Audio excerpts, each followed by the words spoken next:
Hello students, today we shall be doing chapter 4.3 World Heritage. This particular chapter can be correlated with the last chapter in your history textbook, that is heritage management.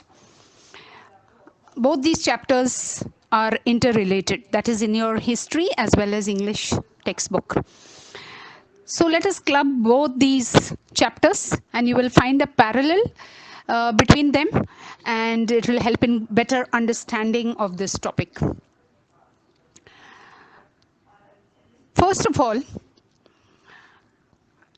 we need to understand what is meant by heritage,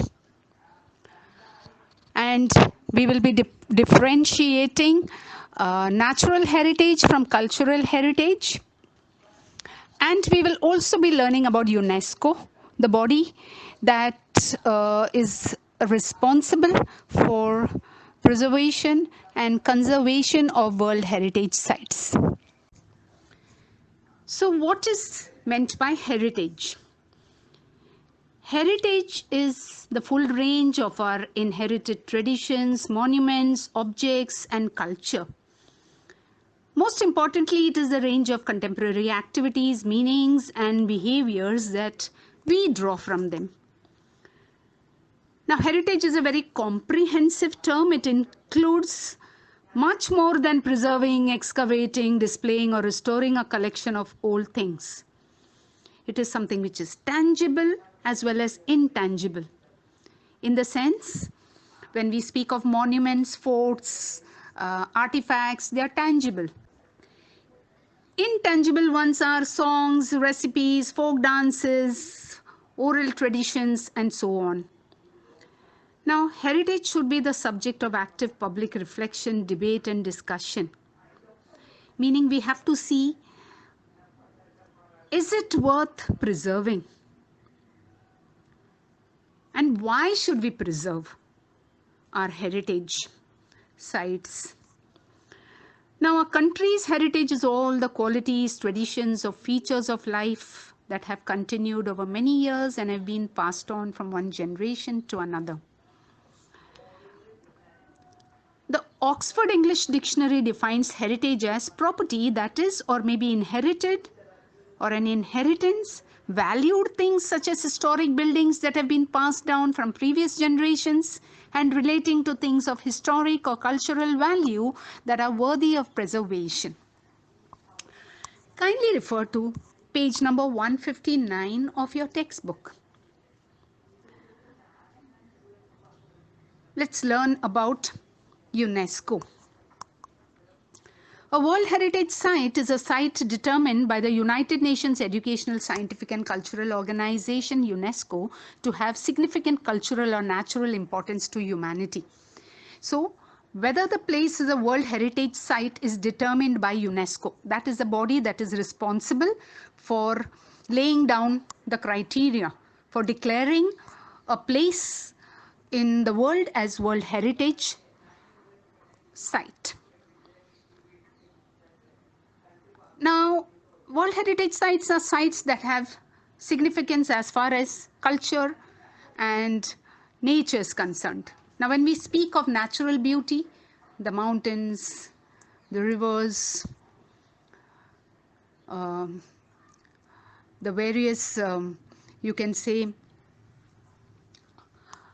things that are naturally found in our surroundings, like, for example, the forests, they come under naturally important place, or you can say they're part of our natural heritage. But when we speak of cultural heritage, the temples, the forts, the monuments, they come in.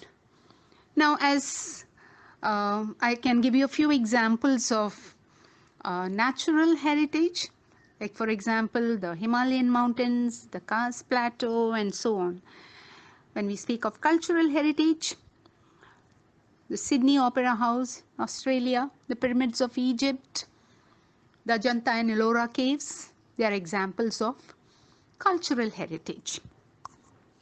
Now, as such, the sites are protected and maintained by the International World Heritage Program, which is administered by the UNESCO World Heritage Committee. Because World Heritage sites are places that are significant culturally and naturally, they vary in type, but include forests, lakes, monuments, buildings, and cities. World Heritage sites can also be a combination of both cultural and natural areas. For example, Mount Huangshan in China, it's a site with significance to human culture because it played a role in historical Chinese art and literature. The mountain is also significant because of its physical landscape characteristics. History of World Heritage Sites. Although the idea of protecting cultural and natural heritage sites around the world began in the early 20th century, momentum for its actual creation was not until the late 50s.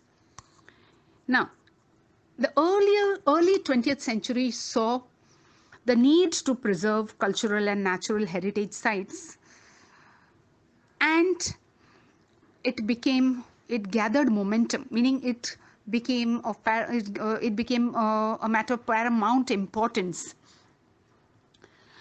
But the actual interest and you can say intensity with which it was pursued, that happened only around, say, after year 1950. You can say that was after the World War ended, and the United Nations organization was instituted on 24th October 1945, and subsequently 5 years later came the need, or arose the need, to preserve our heritage sites, both natural as well as cultural. In 1954, Egypt started plans to build the Aswan High Dam to collect and control water from the Nile River. The Nile, as you all know, is a lifeline of Egypt. Egyptian civilization flourished around the river Nile. The initial plan for the dam's construction would have flooded the valley containing the Abu Simbel temples and scores of ancient Egyptian artifacts. To protect the temples and artifacts, UNESCO launched an international campaign in 1959 that called for the dismantling and movement of the temples to higher ground. So because of the construction of the dam, there was every possibility that the ancient temples would be destroyed in the floods, because there would be subsequent floods. So UNESCO undertook this work of shifting the temples to a higher altitude. So the work of dismantling the whole structure was undertaken by the UNESCO to salvage the temples which were a part of Egyptian heritage.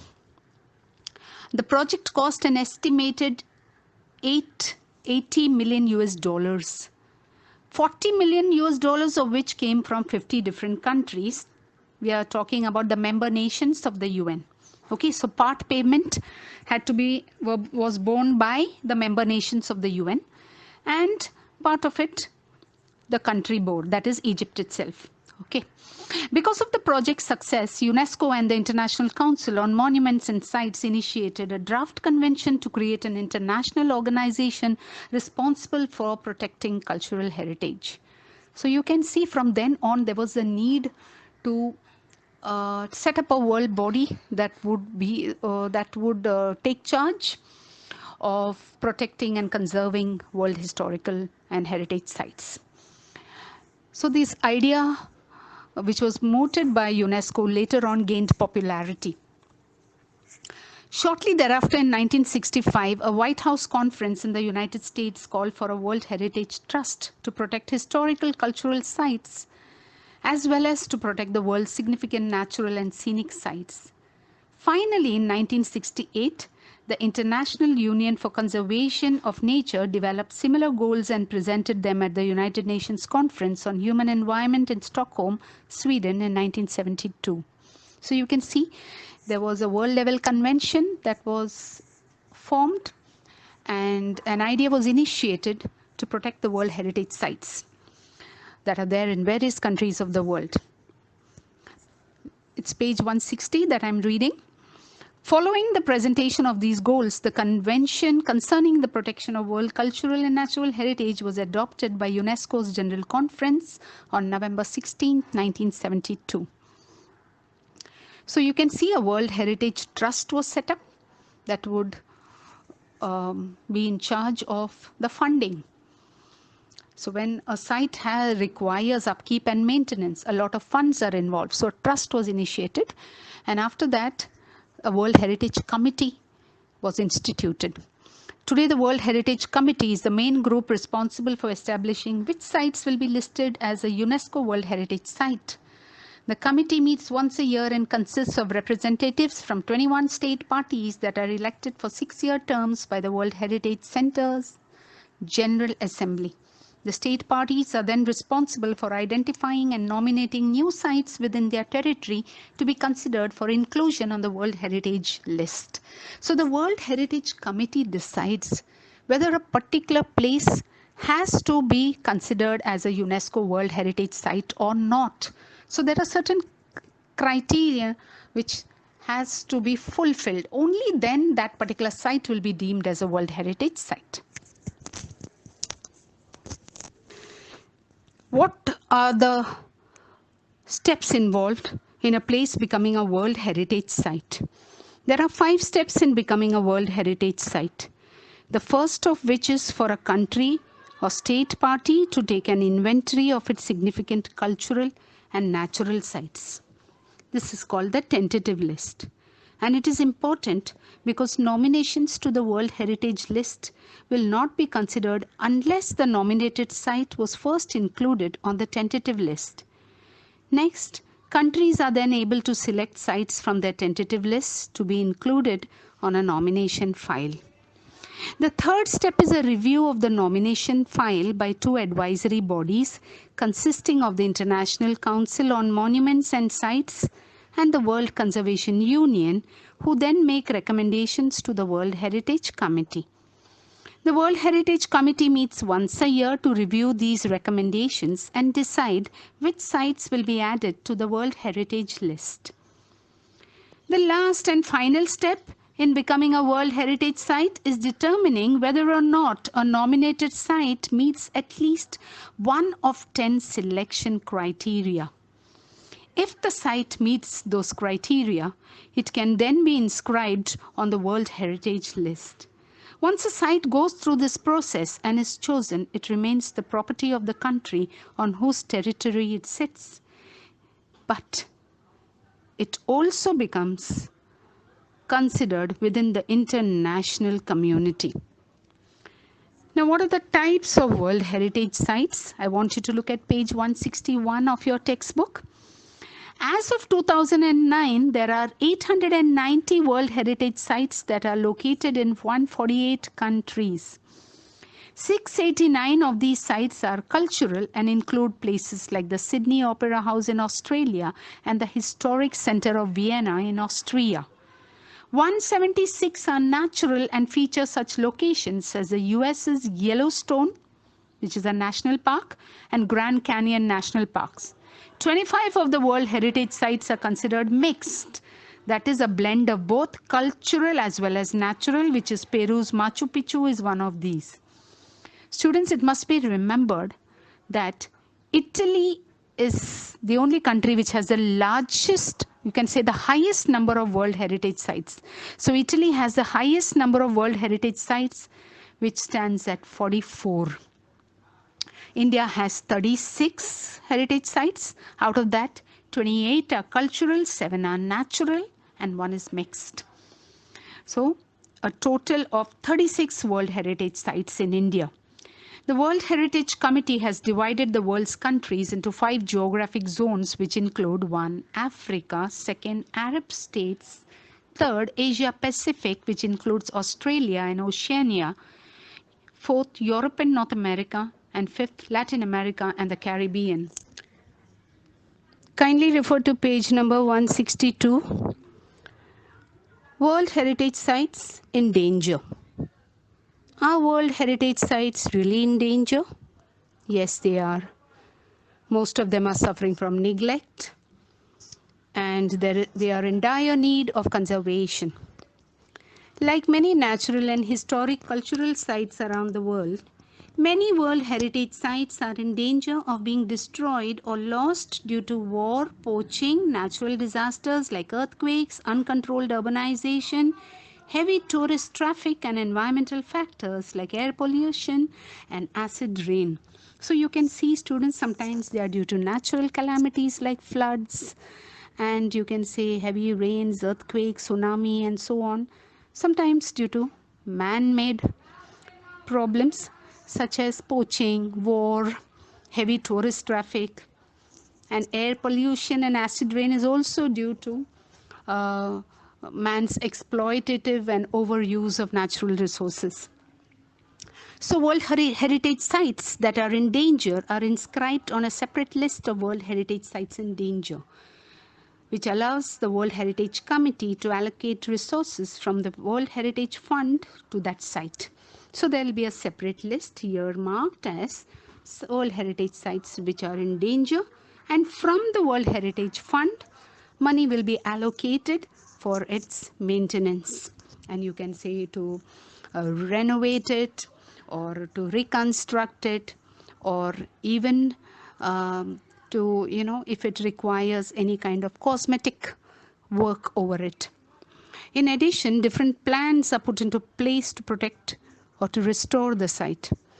If, however, a site loses the characteristics which allowed for it to be originally included on the World Heritage List, the World Heritage Committee can choose to delete the site from the list. To learn more about World Heritage Sites, we should visit the World Heritage Center's website at whc.unesco.org. Okay, so if you need any additional information, you can log into that site. And if any World Heritage Site does not fulfill the requirements that should be met with, then the committee will decide to delete that particular site. Now, let's have a little discussion here. I would like to discuss with you a summary sort of the difference between the different natural and cultural heritage sites. I will dwell on that, and how you can preserve it, how you can preserve and conserve these heritage sites. First, we can share our cultures, art, and technology. Nowadays, it's comparatively easier to share with other members, and they would even like to have a talk about their hobbies, their jobs, their crafts, and whatever traditional artwork, if any, they are indulging in. So all that will help you in some way to, preserve these heritage sites. Okay, so we can indulge in healthy discussions. We can also, with the help of sophisticated technology, we can see, what is of importance. Okay, and we can consider people with less sophisticated technology. They are often considered ignorant, but that is wrong.